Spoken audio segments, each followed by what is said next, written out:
we're so glad everyone is here. We've got a lot of love in the room. But really right now, Ort, I just want to talk to you. And Ort, it's Kelly. And of course, every time I walk by, you would say, of course it's Kelly. And Ort, I just want to let you know how important it was to me every time you said that. Because Ort, I always had a little more spring in my step and a little more pride in being on this planet when you said, of course, I know you, and you greeted me. Because Ort, long before you knew my name and we knew each other, I knew you. I knew of you because you cast a glow.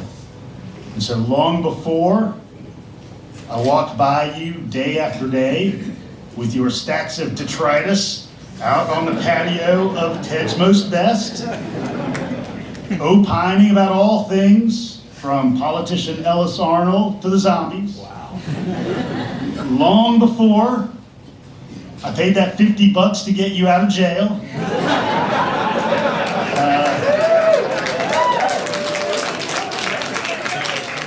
Long before I wandered by your home to see that pile of wet who knows what in your yard that got you in jail.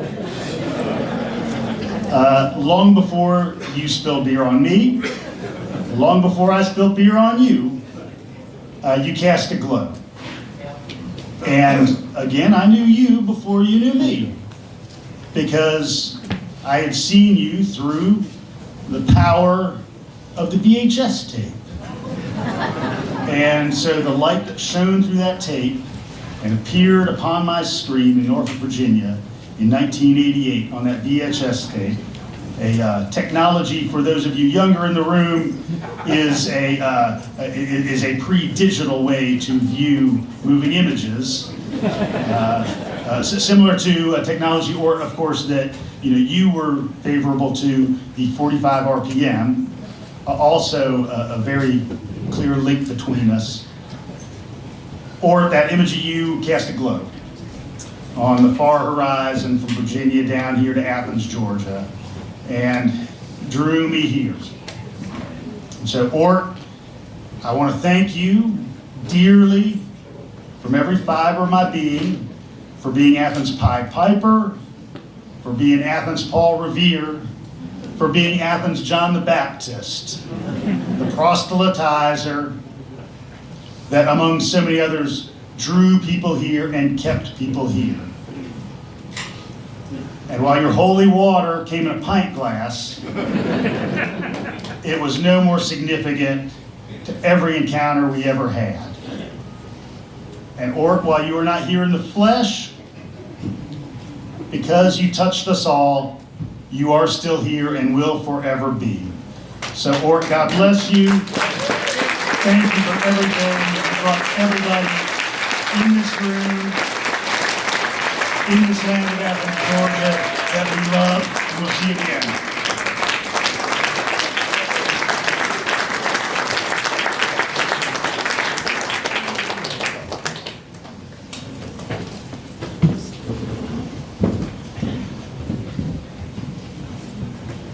Thank you for those kind words. Okay, I'm going to start out with a few words from Owen Ogletree and try to get a hold of my emotions here.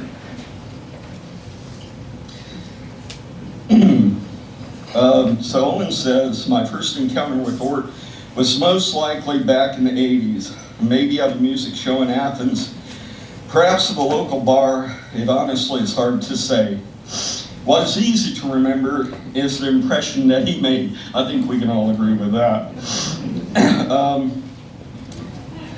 I was immediately fascinated by his delightful, eccentric nature and his love of music and craft beer.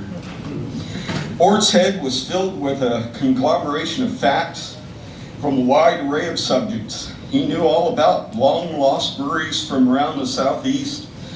He knew almost every Athens music star at the time, and he memorized every detail about an obscure hotel fire, and I really enjoyed reading those articles. Now again, this is Owen speaking. When I told him my family was from the tiny town of Robinson, Georgia, Ort perked up and his eyes filled with excitement. "Oh, I know Robinson," he said. And I can't help drifting into that once in a while, folks. He told me that he visited the general store and post office there, and he knew the zip code, and he knew the graveyard where my grandparents were buried, just behind the Robinson Baptist Church. Ort mentioned this to me often over the next 30 years or so. He loved bonding with people over facts. Truer words were never spoken. History and shared interest. I'd go along with that. Ort also loved crashing my beer tastings upstairs at the Globe back in the 90s, where he would enthusiastically taste each beer and take copious notes. Some of my favorite Ort memories revolve around him always asking for a press pass to my Classic City Brew Fest. He would joyfully walk around the festival, talking to everyone, checking off beers on his yellow legal pad. At the end of the event, he was always welcome at our volunteer pizza party, where he would eat many slices and then fall asleep in the corner, and that is the truth. Yeah, I've seen that one. I'd waking up after a couple of hours, telling him it was time to go home. He would hug me and thank me and let me know that what a great time he had. For many folks, Ort was a larger-than-life celebrity. For me, simply a kind, quirky soul, a friend who will be dearly missed. So, now then, me, Mark Hall. I'll tell you the first time I met Ort. I was at the Globe in the early days of the Globe, and he was holding a Market City Ale, I think. It was a craft beer, early craft beer. I think it was out of Tennessee. It's long gone. And I had slowly started building a reputation as a beer geek. And he squared off in front of me, this stranger, holding this beer. "This is an essential food." I could not disagree. And so the conversation began and went on and on and on. But when I really got to know Ort, how many Yeasty Boys have we got here tonight? Hold up your hands. There's a few of us. There's at least 4 of us, I think. But anyway, was at the Yeasty Boys meeting. It was a beer tasting group here in Athens. And I was really into home brew. At Brew 52 meeting, I met Rob Martin.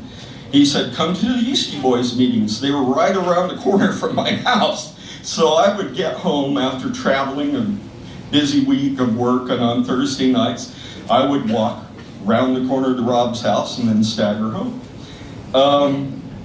But Ort was always late to the Yeasty Boys meetings. And it just got to be a thing. It was kind of fun. And he was always late, and it somehow always involved Mother. "I couldn't have possibly gotten here any sooner. Mother's boil needed lancing," or something. That was awful. That was awful. "Her bunion needed waxing." It was always something about Mother. But then one week, Ort doesn't show up. So we're a little concerned. No one's heard from him or anything. The next week, Ort doesn't show up. Some people had gotten word, perhaps through his mother, I'm not sure, that he was on a road trip. The following week, Ort shows up. He had driven to Michigan, where there was this brewery called Bell's. We couldn't get that in Athens at that time. He had a whole trunk full of Bell's beer that Mr. Bell gave him for the Yeasty Boys to try.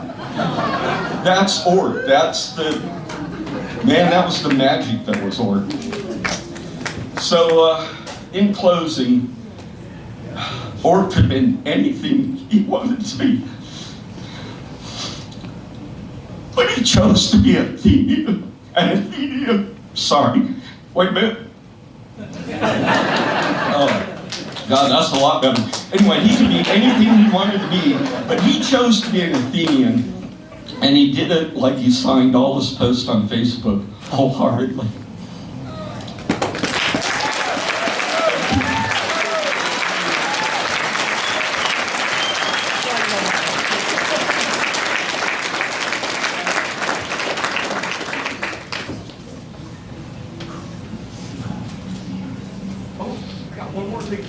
Greetings, friends and admirers of William Orton Carlton, better known to all of us as ORT.